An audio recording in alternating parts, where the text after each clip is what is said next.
que tem acontecido, pelo que podemos e devemos melhor orar e participar naquilo que é do interesse de Deus para as nossas vidas e para as vidas de outros, que às vezes nem conhecemos, mas que podemos abençoar, ser instrumentos na mão de Deus. Como é bom estarem reunidos os irmãos, aprendendo do Senhor e atentos ao que Deus tem para nos comunicar. Deus não quer só que saibamos algumas coisas. Deus também quer que realizemos muitas coisas em seu nome e para a sua glória. Amém?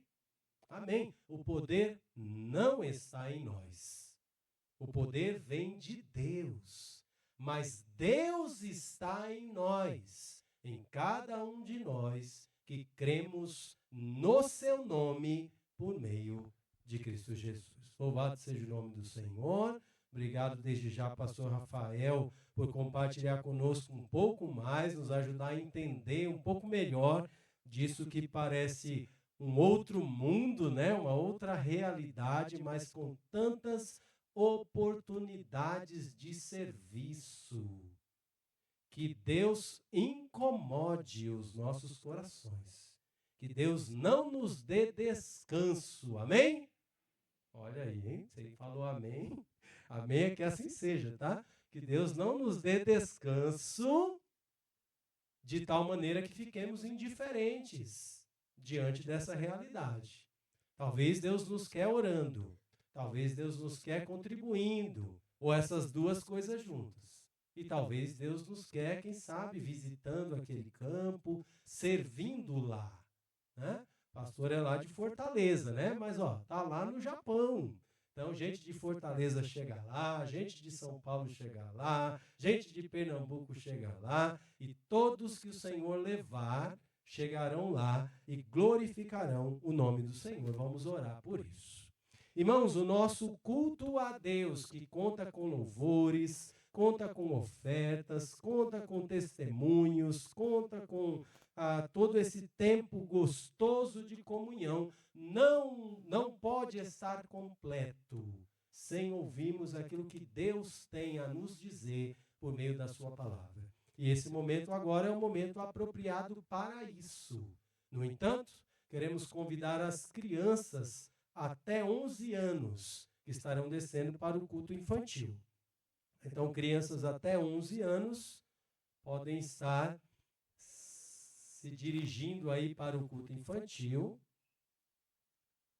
Estarão lá aprendendo da palavra de Deus e também se preparando aí para uma apresentação que estarão fazendo nesses próximos dias.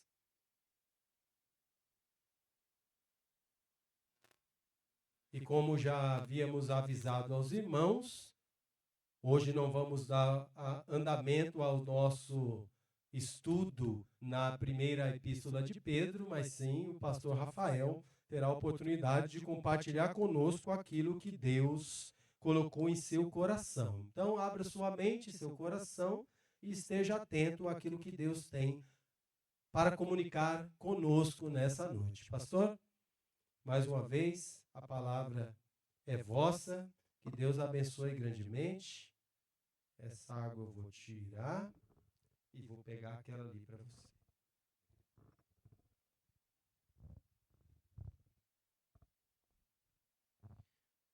Abra sua Bíblia para o livro de Salmo, capítulo 2. Enquanto você abre, eu quero compartilhar contigo algo bem interessante.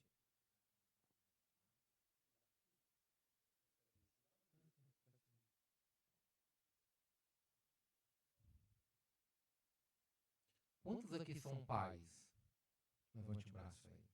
A maioria, né? A maioria dos irmãos tem filhos, ou pequenos ou grandes. Se tem uma coisa que eu acho que você não gosta como pai, é quando um filho, você fala e o seu filho faz de conta que você não está nem ali, né? Ou é só eu?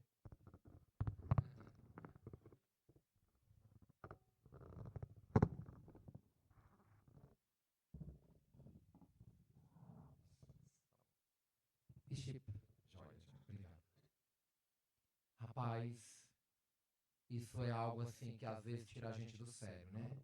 Quando a gente quer que o filho faça determinada coisa e o filho faz ouvido de mercador e não está nem aí para que o seu pai, a sua mãe, seu avô, a sua avó quer. E pensando sobre esse exemplo, os crentes também fazem parecido com Deus.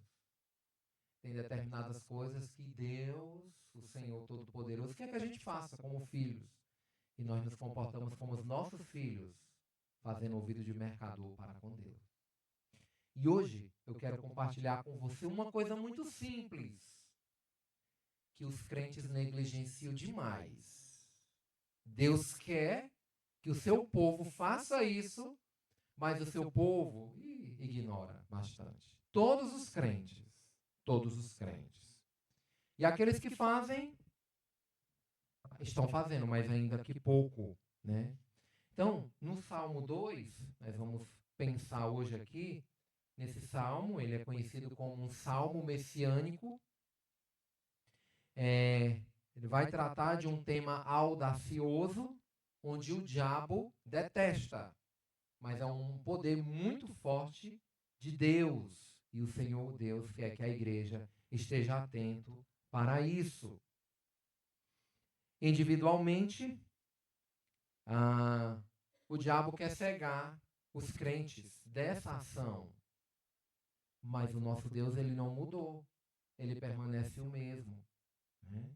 Então, todos nós somos chamados a estarmos envolvidos com a obra de Deus. Contribuir, eu sei que você sabe muito bem dessa parte, que é importante também contribuir. Muitos também são chamados para mais do que contribuir, doar sua própria vida, deixar tudo, deixar sua casa, sua família, seu conforto, seu emprego e ir para outros campos. Mas tem uma coisa mais simples. Pode ser que seja mais simples, mas às vezes para alguns não é. Que nós fomos chamados. Sabe o que é para fazer por missões? Orar. Orar por missões. E o nosso foco hoje aqui vai ser neste salmo, no versículo 8. Mas nós vamos ler todo esse salmo, tá bom?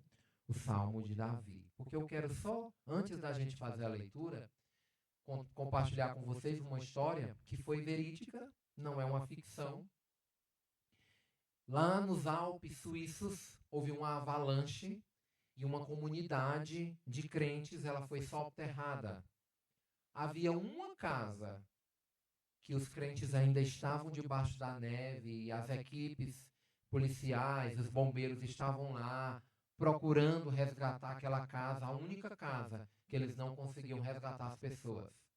Mas os crentes estavam vivos. Era a esposa, o marido e 3 filhos. E o marido disse, olha, vamos orar. E eles passaram um dia orando e nada. Nem se escutava barulho, porque a camada de neve era muito grande. Né? 2 dias, nada. No 5º dia, irmãos, eles já estavam cansados, já estavam até desacreditados de que havia alguém imaginasse que eles estivessem vivos. De repente, no meio daquela escuridão, eles viram uma bolinha branquinha. Eram os bombeiros que estavam escavando encontraram a vidraça da janela. Deus respondeu a oração naqueles 5 dias. Né? E aquela família foi resgatada. E Deus ouviu a oração do seu povo, que estavam lá no meio da frieza, né? Naquelas montanhas geladas. E do lado de fora, o povo de Deus, os demais irmãos daqueles amados, estavam orando por eles também. Então, Deus escuta as orações dos crentes. Amém? Vamos ficar de pé, vamos fazer a leitura desse salmo, a minha versão, revista e atualizada. Diz assim a palavra de Deus. Logo após nós vamos orar, pedindo ao Espírito Santo, ao Senhor, que nos ajude a compreender, né? Porque se enfurecem os gentios e os povos imaginam coisas vãs. Os reis da terra se levantam e os príncipes conspiram contra o Senhor e contra o seu ungido, dizendo, rompamos os seus laços e sacudamos de nós as suas algemas. Versículo 4. Ri-se aquele que habita nos céus. O Senhor zomba deles. Na sua ira, a seu tempo, lhes há de falar. E no seu furor os confundirá. Eu, porém, constituí o meu rei sobre o meu santo monte Sião. Proclamarei o decreto do Senhor. Ele me disse: Tu és o meu filho, eu hoje te gerei. Pede-me, e eu te darei as nações por herança, e as extremidades da terra por tua possessão. Com vara de ferro as regerás, e as despedaçarás como um vaso de oleiro. Agora, pois, ó reis, sede prudentes, deixai-vos advertir, juízes da terra. Servi ao Senhor com temor, e alegrai-vos nele com tremor. Beijai o filho, para que não se irrite, e não pereçais no caminho, porque dentro em pouco se lhe inflamará a ira. Bem-aventurados todos os que nele se refugiam. Pai maravilhoso, Pai, mais uma noite fala o nosso coração. Tu foi tão bom que essa manhã tu já falou aqui com a gente na escola dominical, certamente com aqueles que fizeram seu devocional também nas suas casas. Tenha misericórdia mais uma vez do teu povo e através da tua palavra fala ao coração de cada um aquilo que o Senhor me ensinou, Senhor. Abre os nossos ouvidos para que a gente possa voltar para a nossa casa mais temeroso por ti, Senhor. Nós entendemos que nós não somos nada. Nós precisamos de ti para tudo. E principalmente para a gente ficar mais perto do Senhor. Que essa palavra venha em encontro às nossas necessidades e que o teu povo aprenda a orar muito mais. Em nome de Jesus, amém. Podeis assentar.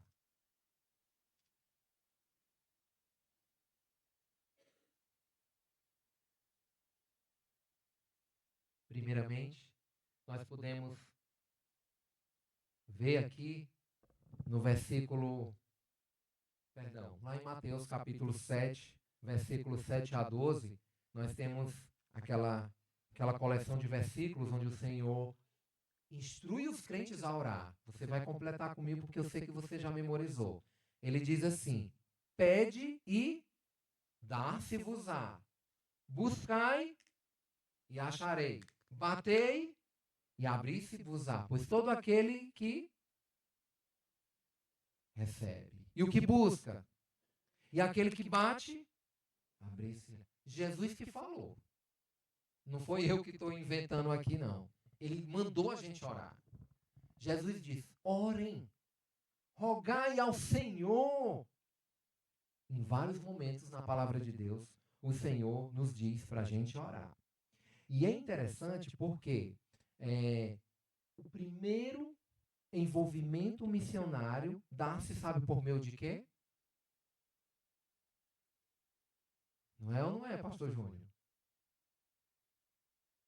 A primeira vez que nós nos envolvemos com missões é através da oração. O pastor prega, você escuta, mas quando você se compromete, primeiro se compromete orando. Aí pronto, criou laço. Agora não pode mais voltar atrás. E aí, meus irmãos, é interessante porque esse Salmo 2 aqui é um salmo que foi entoado lá no dia do batismo de Jesus. Aconteceu isso daqui no dia que Davi ele foi ungido um rei. E ele também é um salmo profético, já está falando aqui da vinda do Messias, tá certo? E anos depois vocês sabem que Jesus veio, então isso daqui se cumpriu. Interessante porque no versículo 1, no versículo 2 e no versículo 3, se você prestar atenção, a gente consegue perceber aqui uma confusão, uma rebeldia, como diz lá no Nordeste, um rebuliço. Aqueles reis, são tão maus, querem tanta distância de Deus, que eles aqui, o salmista mostra através das palavras a fúria deles. Eles não querem nada com ungido. Eles, olha, rompamos, sacudamos de nós os seus laços, a gente não quer nada mais com ele. Né? Então, isso aqui só demonstra o nosso ser. Quando nós não temos Cristo, nós somos assim também. Nós somos rebeldes. Nós não queremos nada com Cristo. A gente quer distância, né? Quantos de nós aqui estava passando um crente, a gente trancou as portas, fechou as cortinas e ficou, "Shh, cala a boca, menino. Ninguém pode saber. Ah, os crentes estão passando. Né? Nós não queremos nada com Deus. Naturalmente, o homem originário, né? O homem parente de Adão e Eva é assim. Nós nascemos com a inclinação para o pecado. Então nós não queremos Deus. É o retrato desses reis aqui, os 3 primeiros versículos. Mas, amados, quando chega aí no versículo 4 e 5, aí a literatura já nos dá um outro aspecto. Já não é mais aquela gritaria, aquela efervescência. A primeira palavra do versículo 4 já aqui nos diz tudo. O que acontece lá no céu? Olha aí na sua Bíblia. O Senhor faz o quê? O Senhor faz rir. O Senhor está tão tranquilo na dele, faz zombar desses pecadores. O Senhor faz rir daqueles que não querem se voltar contra ele, né? E aí o salmista diz no versículo 5, na sua ira, a seu tempo, lhes há de falar, e no seu furor os confundirá. Ele está falando aqui. Existe alguém que é muito maior do que um pecador, do que esses reis. Sabe quem é? Jeová, Javé, Jeová Jireh. Esse é maior. Enquanto lá na terra está tendo confusão, está tendo batalha interna, disputa, ele está lá no céu tranquilo, dominando, reinando, porque ele é o Todo-Poderoso.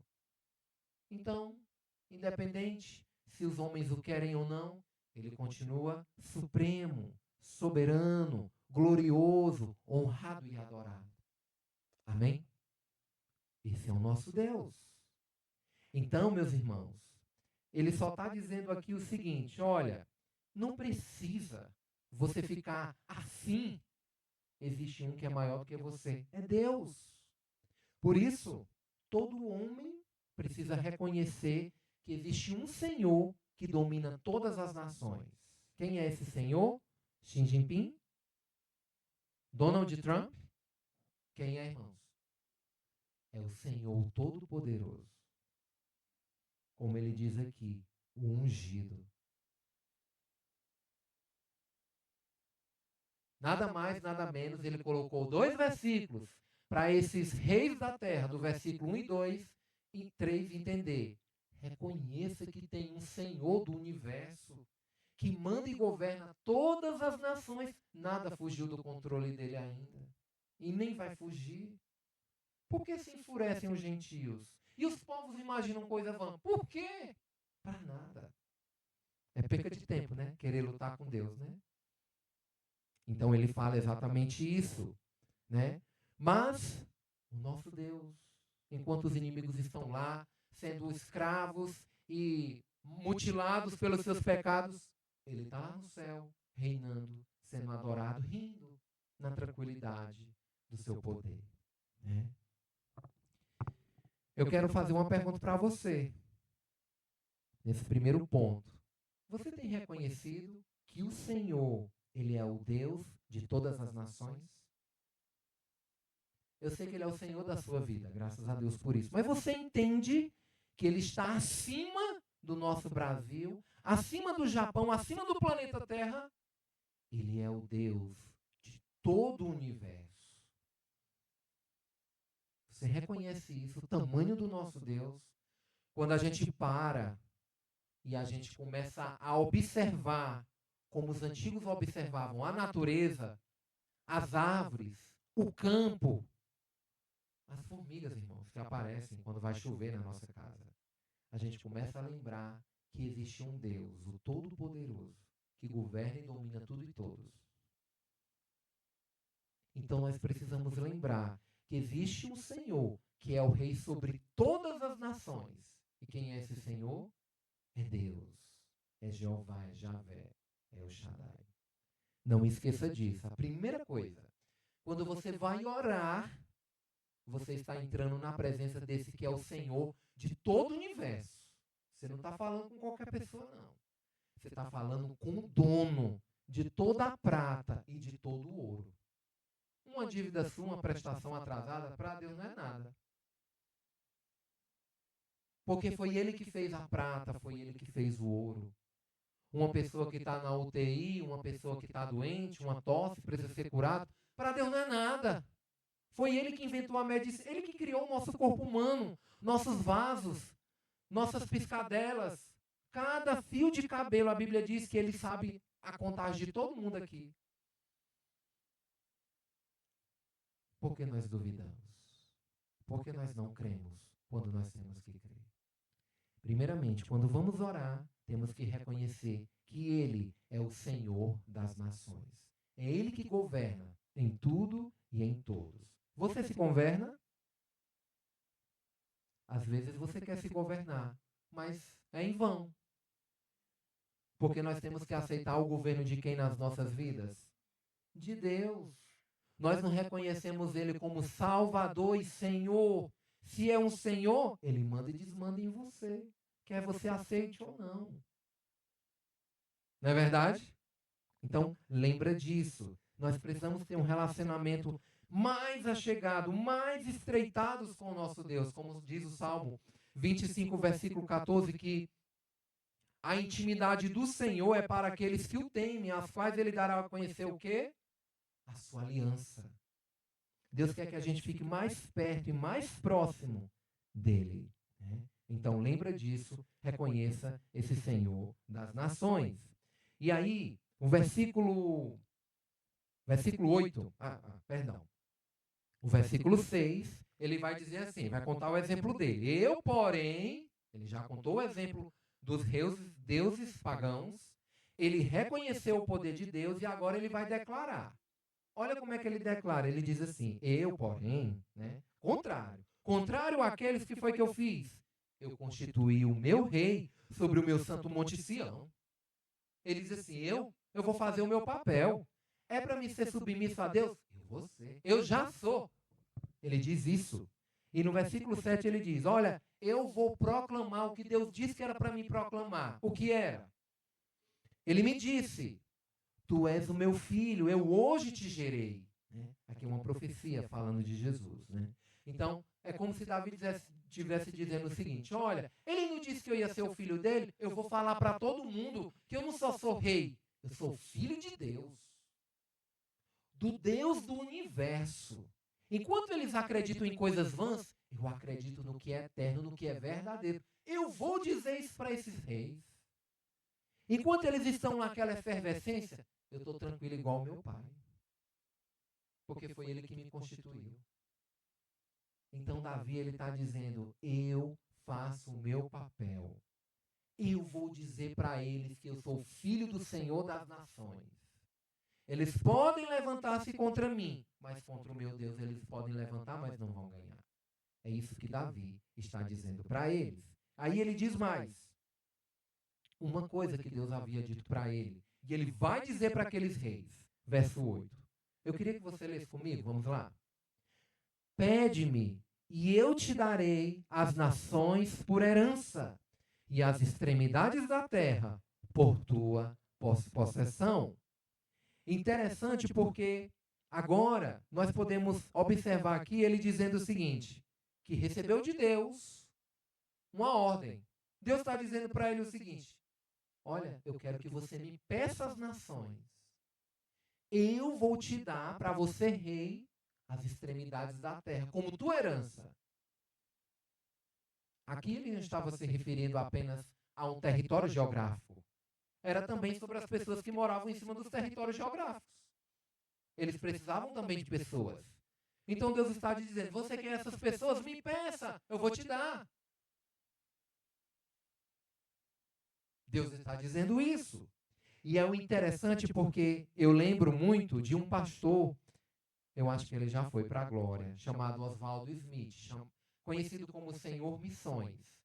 Ele pastoreava uma igreja lá no Canadá, e aí, em um certo livro, ele disse que os crentes são míopes diante do poder de Deus.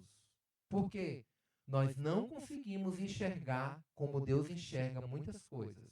Aí ele deu o exemplo, que ele estava na Jamaica, fazendo uma pregação na Jamaica, no aeroporto da Jamaica. E a sua visão conseguia atingir os arredores do aeroporto, né? Aqueles jamaicanos e as laterais do avião ali, né? Mas quando o avião subiu, aí você sabe que a Jamaica é umas ilhazinhas, não é?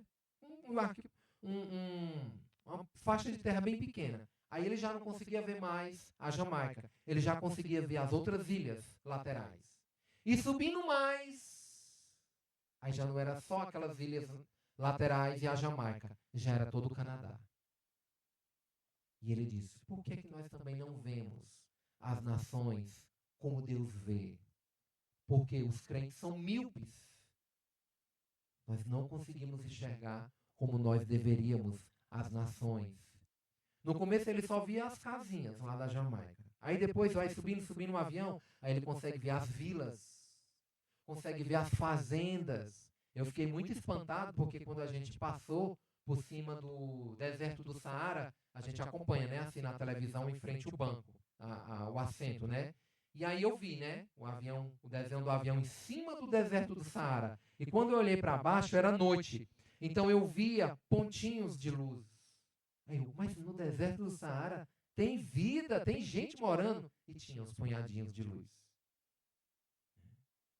Então, assim, quando a gente consegue enxergar a multidão que está ao nosso redor, que precisa de Cristo.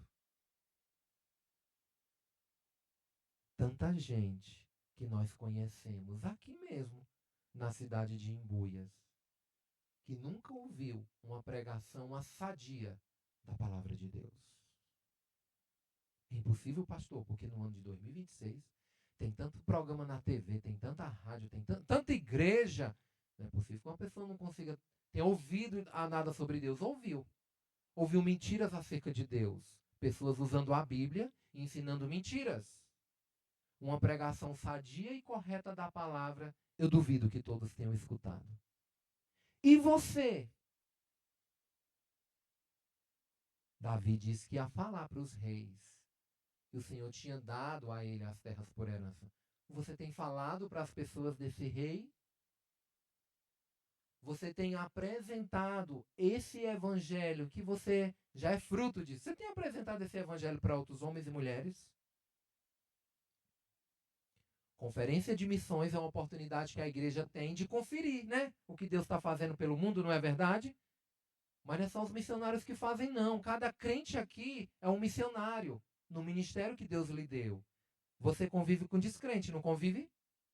Tenho certeza que você convive com descrente na sua casa, na sua rua, no seu trabalho, na sua vizinhança, não é assim? E aí? A gente também na conferência missionária quer ouvir também dos crentes, dos membros da igreja. Conferir. O que é que vocês estão fazendo? Porque o Senhor está dizendo. Davi diz, olha, eu vou dizer a eles que eu constituí o meu rei sobre Sião. Eles podem não constituir. Eu constituí e eu vou falar para eles. Você está falando, irmãos? Às vezes, nós falamos mais com a nossa vida do que com as nossas palavras. Talvez as pessoas não estão mais querendo ouvir um discurso bonito, um discurso decorado, memorizado. Sabe o que é que as pessoas querem ver? O que é, irmãos? Atitude. Eles querem que você seja aquele samaritano que pegou aquela pessoa lá no chão. E não que você seja aquele publicano e fariseu com o discurso decorado, ponto, na ponta da língua, com todas as estratégias, mas que depois daquele discurso, opa, não posso te ajudar, fica aí mesmo e eu fico aqui, tu é lá e aqui, tá bom. Quer ir para a igreja? Vamos, mas 50 metros de distância de mim. Não. Jesus tinha autoridade, isso é dito nos evangelhos, porque ele vivia o que ele pregava. E nós falamos com o nosso testemunho. Lembre-se, as dificuldades e as lutas que nós enfrentamos, as pessoas estão assistindo. Elas vão ver a sua fé. O que vai sobrar de toda aquela história é o seu exemplo. Nós não vamos viver para mostrar para as pessoas. Nós vamos viver para mostrar a Deus. E, naturalmente, quem vive ao nosso redor vai ver. O foco não é as pessoas. O foco é o nosso testemunho para quem, irmãos? É Deus. Eu quero adorar a Deus. Eu não quero que as pessoas me adorem. Eu quero que elas adorem o meu Deus. Mas, naturalmente, elas vão ver a minha fé. Entende? Então, é por isso, apresente o Senhor das nações. Pode ser que a pessoa nunca venha aqui na igreja, mas ela tenha sido evangelizada porque ela está te observando, ela está te olhando. Você é a única Bíblia que ela consegue ver, ela não está lendo, mas a Bíblia que ela está lendo é a sua vida. Então pense sobre isso, tá bom? Pensa sobre, você não vai viver a sua vida só em função das pessoas, não. Você vai viver a sua vida em função de quem? De Deus. E as pessoas vão ver. E naturalmente isso vai ser um quê? Um testemunho. Amém? Pensa sobre isso. Tá certo? Pensa sobre isso. Queria compartilhar algumas coisas aqui. Quando eu era adolescente, como diz a piada, né? Lá na minha cidadezinha, Barbacena, não sou de Barbacena não, né? Eu era adolescente e todo domingo antes da escola dominical, havia um grupinho de crentes daquela igreja, Igreja Bíblica de Pajuçara, já foi lá. Tinha um grupinho de crentes na cidade de Maracanaú que eles oravam por missões. Nessa época era muito pouco, se falava muito pouco de missões. Então, mas mesmo assim, todo domingo era 3, era 5, era 2. Tinha domingo que aumentava. E nós orávamos por missões. As notícias que chegavam a gente orava. Não tinha, talvez tinha internet, nem lembro, mas eu sei que a maioria das coisas que a gente recebia era por carta, né? E eu queria citar algumas coisas que nós orávamos naquele tempo. Eu era um adolescente e nós orávamos. Eu fazia parte daquele grupo de orações da Igreja Bíblica de Pajuçara. Nós orávamos para um pastor chamado Irineu Lopes Cândido. Ele tinha um ministério numa cidade chamada Oroz.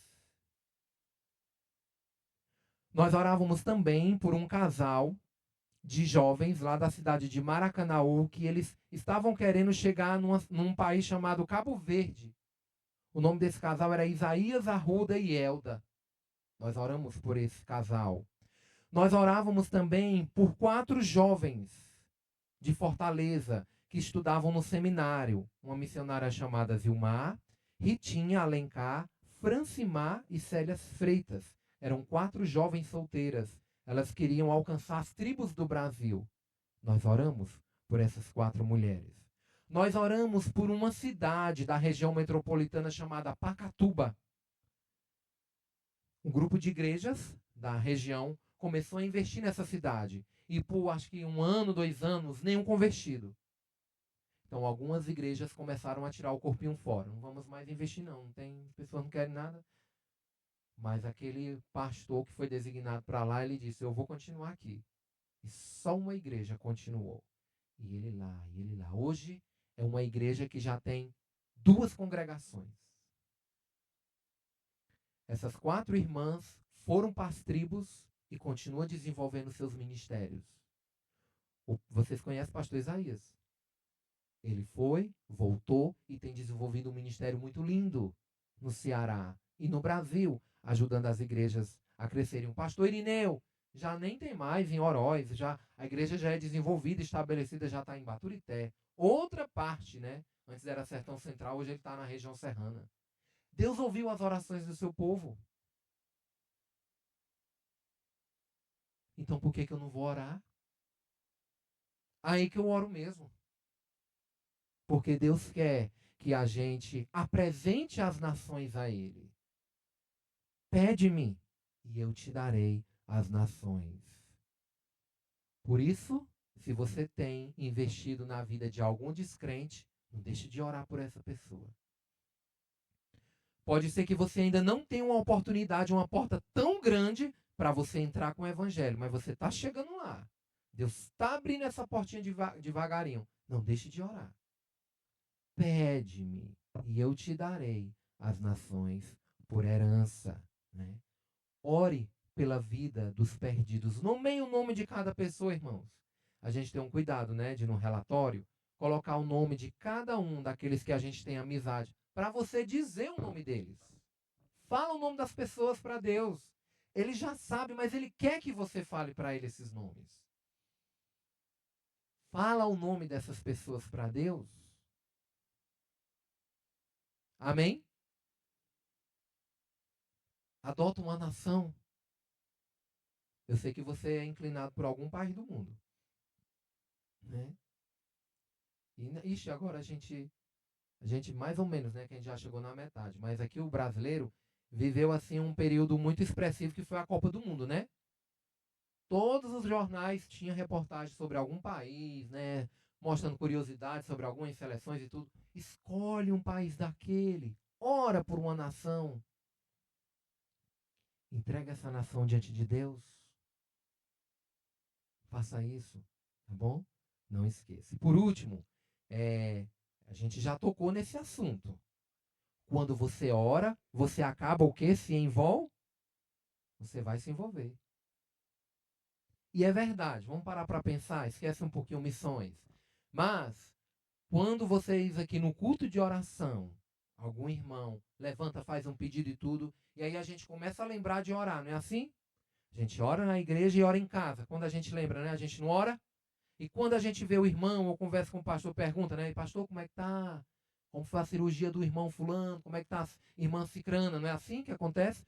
Por que a gente pergunta? A gente não já orou? Porque a gente se envolveu. Sentimentalmente, afetivamente, a gente acabou se envolvendo com os problemas do irmão. Isso é errado? Não, isso é maravilhoso. Juntamos forças, né? Para ajudar. Nós somos igreja, igreja é isso mesmo. E aí, meus amados, a gente acaba se entrelaçando, se envolvendo com as dificuldades dos irmãos. Devemos fazer isso mesmo. Então, aqui no final do versículo 8, ele diz assim, olha, pede-me e eu vou te dar. O que, irmãos? Eu vou te dar as nações. Por quê? Por herança.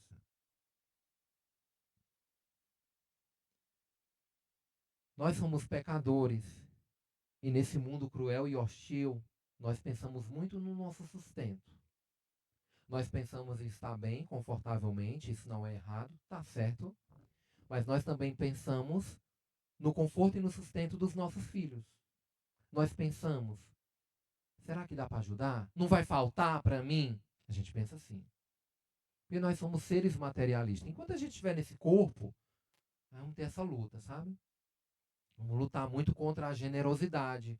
O Espírito Santo quer que a gente seja e a gente fica com o pé atrás. Mas, meus irmãos, o que eu quero dizer para vocês é que o Senhor aqui, ele está dizendo o seguinte: olha, você não vai levar nada desse mundo. Tudo que você construiu, tudo que você adquiriu, vai ficar. Não é uma alma que vai subir com você para o céu, né? O seu carrinho vai... Não, não é assim não. A sua morada no céu vai ser mais linda do que a sua casa aqui na terra. Mais luxuosa que você tem. Então, devemos investir em valores que vão ultrapassar a dimensão terrena. Valores eternos. E o que é investir em valores eternos? Em vidas. Investir em missões. Investir em evangelismo.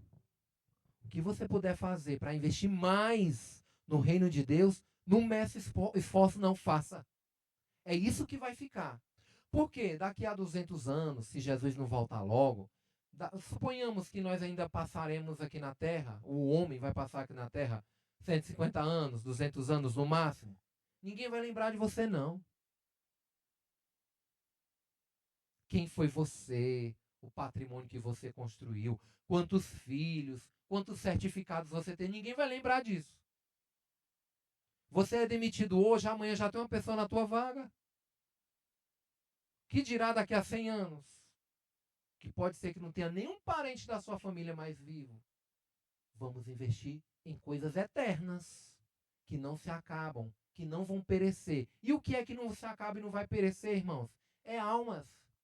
São pessoas que morrendo poderão ter a oportunidade de se encontrar com quem? Com Deus.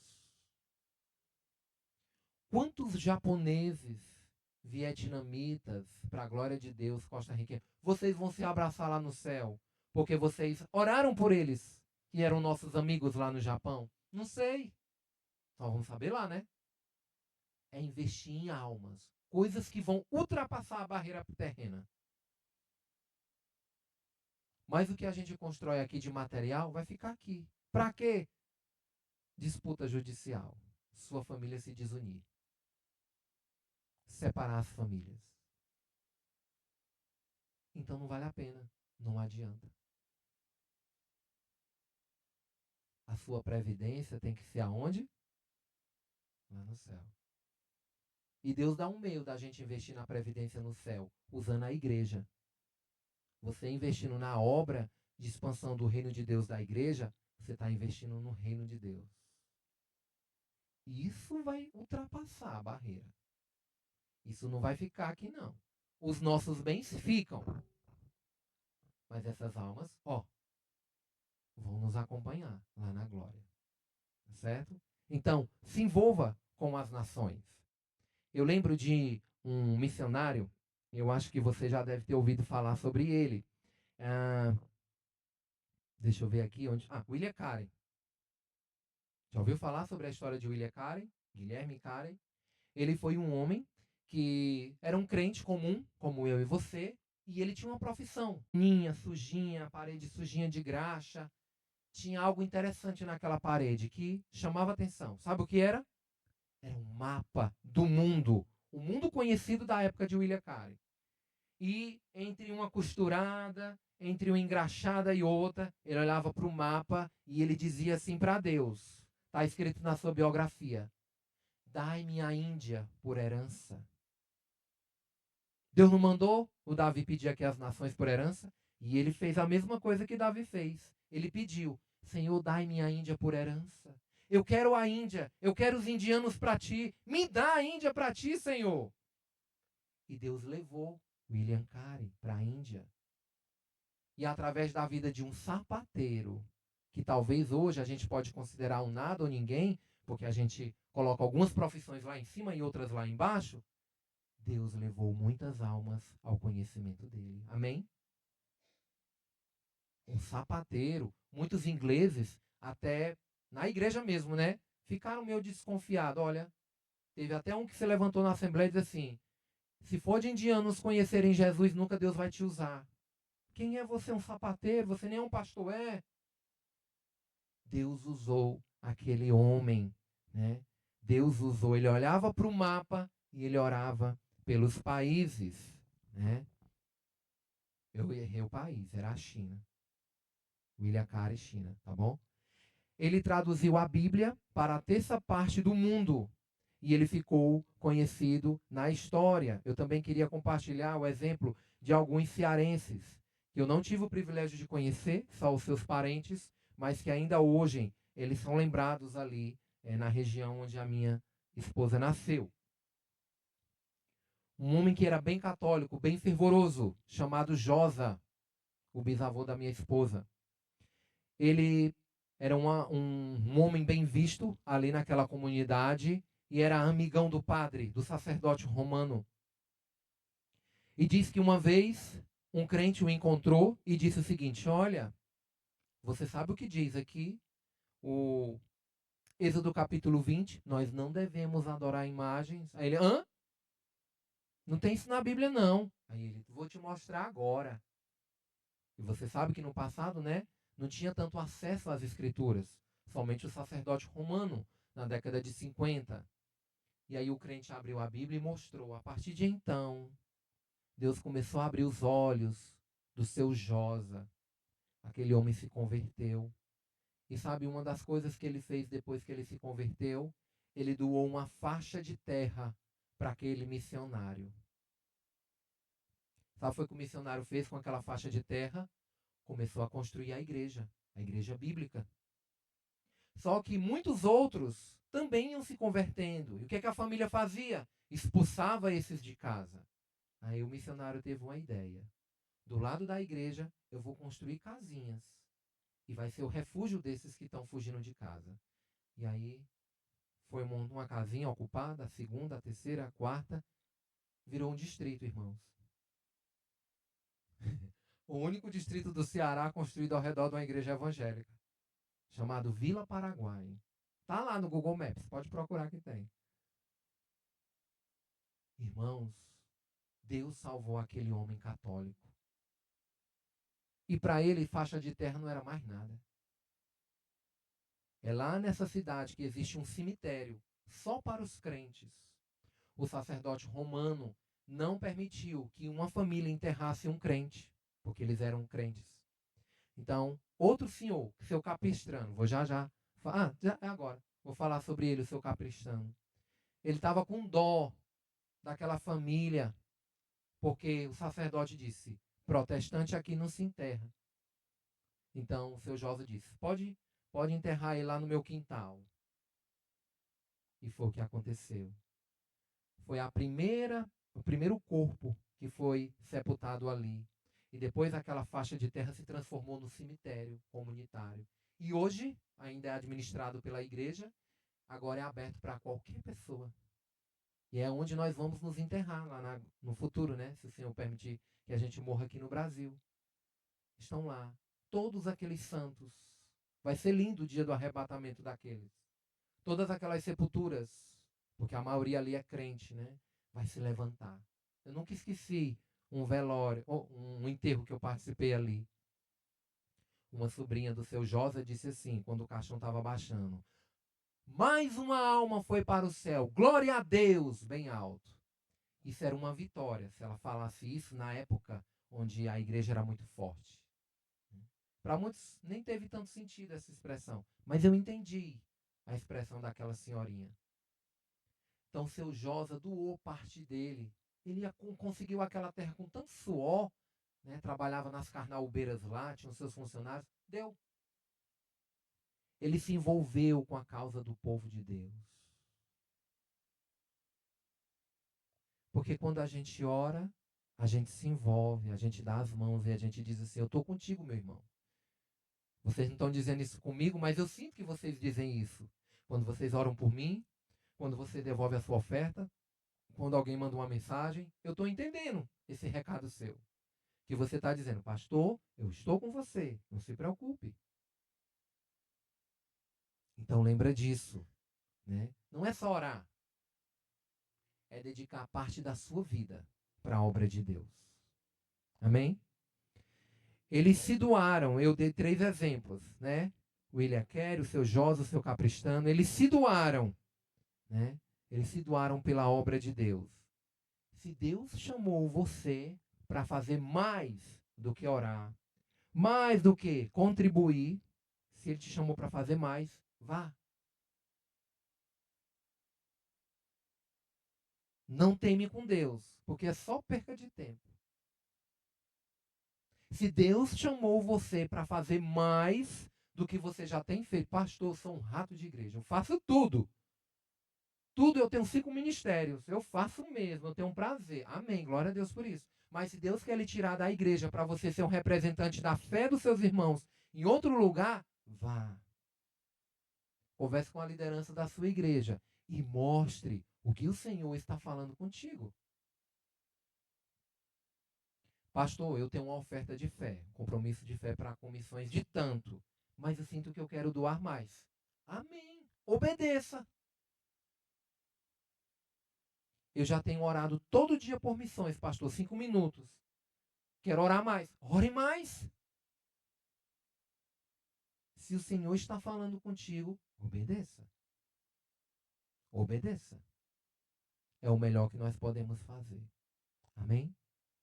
Então lembre disso, tá certo? O chamado que Deus nos deu para a gente orar pelas nações. Primeiro ponto, reconhecendo o Senhor das nações. Segundo, apresentando as nações ao Senhor. E o terceiro, se envolvendo com essas nações.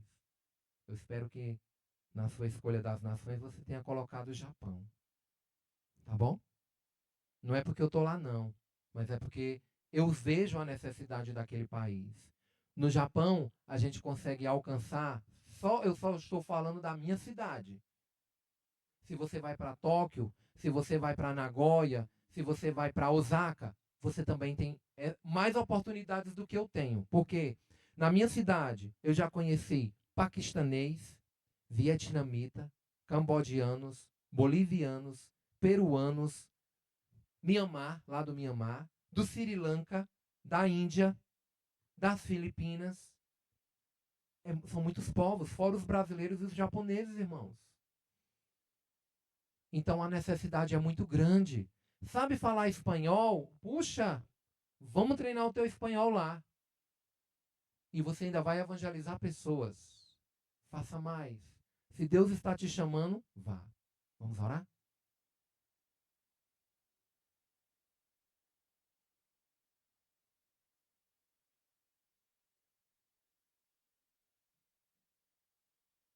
Agora é hora da gente praticar e falar com o Senhor das Nações.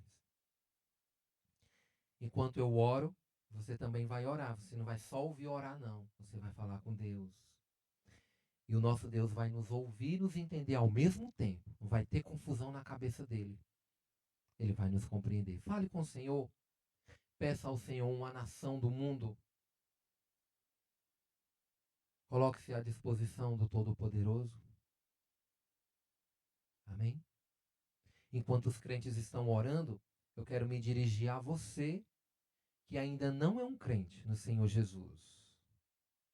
Talvez você tenha ouvido a palavra, talvez você já tenha admirado a vida de alguns crentes. Deus quer muito mais para você. Deus quer ser o teu Senhor e o teu Salvador. Para isso, Ele quer que você creia nele. Que você coloque a sua fé, toda a confiança que você tem nele. Que você diga não a tudo aquilo que você achava que era verdade, tudo aquilo que você achava que era o correto, e você creia total e exclusivamente no poder do Senhor Jesus. Se você não faz isso, você continua mostrando para Deus apenas orgulho e soberba da sua parte.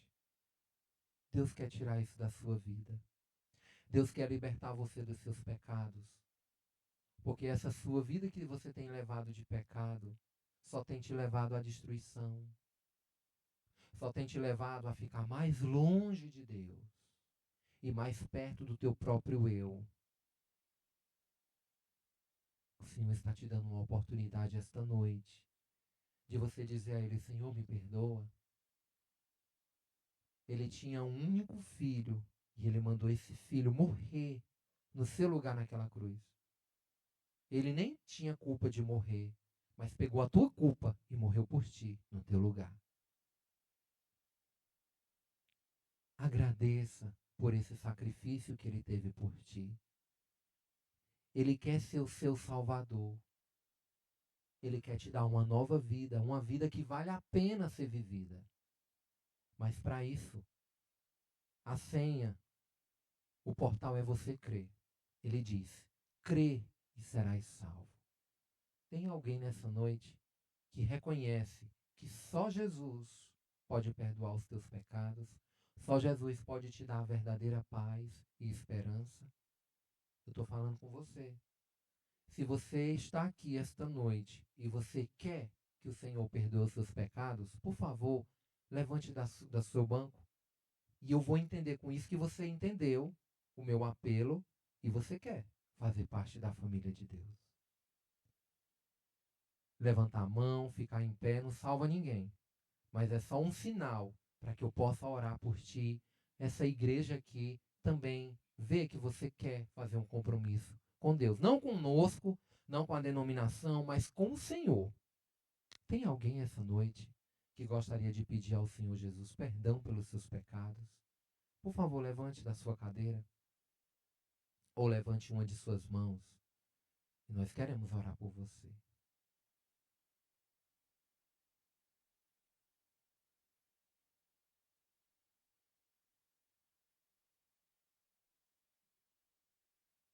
Se não tem, que o Senhor Jesus continue tendo misericórdia de ti, antes que você parta desta para o mundo espiritual. Vamos orar. Senhor Deus, eu te